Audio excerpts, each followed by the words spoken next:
Halo sahabat Skriptura, dalam video seri Renungan Skriptura, kita akan membahas pembacaan yang terdapat di dalam 1 Samuel pasal yang ke-1 ayat yang ke-15 sampai yang ke-20.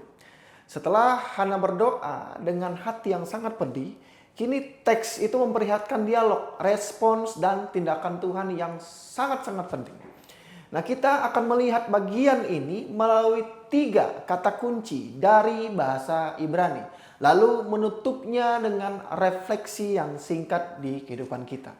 Dan kita akan langsung masuk ke dalam kata kunci yang pertama. Ada kesyat ruah.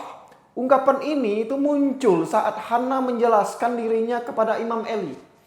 Biasanya diterjemahkan sebagai perempuan yang bersusah hati atau berat jiwanya.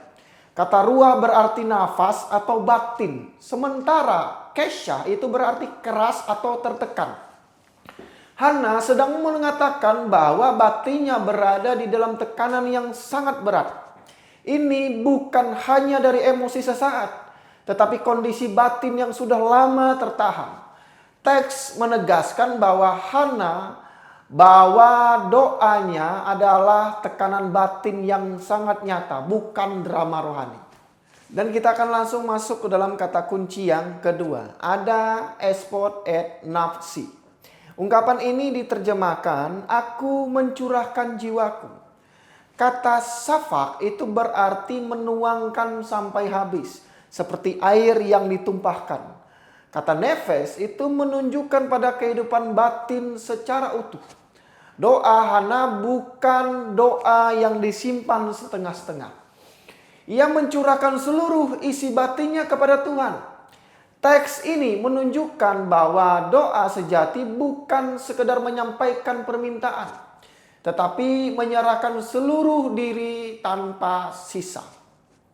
Dan kita akan langsung masuk ke dalam kata kunci yang ketiga. Ada Vayitz kereha Adonai. Dalam ayat 19 teks yang berkata bahwa Tuhan mengingat Hana. Kata zakar di dalam bahasa Ibrani tidak sekedar berarti mengingatkan secara mental, tetapi mengingat dengan tindakan. Ketika teks mengatakan Adonai mengingat Hana, itu berarti Tuhan bertindak setia terhadap doa yang telah dicurahkan. Ingatan Tuhan selalu diikuti oleh perbuatan nyata. Lalu lahirlah Samuel yang namanya berkaitan dengan kata sya'al yang artinya meminta. Refleksi singkat pada teks ini melalui 3 kata kunci ini utama yang terdapat di dalam bacaan 1 Samuel ayat yang pertama, ayat yang ke-15 sampai 20 menuntun kita melihat perjalanan doa yang utuh. Doa lahir dari tekanan batin, dicurahkan sepenuhnya dan akhirnya direspons oleh Tuhan yang mengingat. Menariknya, tanggapan Tuhan itu tidak digambarkan dengan kilat atau suara yang keras. Teks hanya berkata bahwa Tuhan mengingatnya saja. Namun dari ingatan itu kehidupan baru muncul. Ini menegaskan bahwa keheningan bukan hanya sebagai tanda ketidakhadiran Tuhan.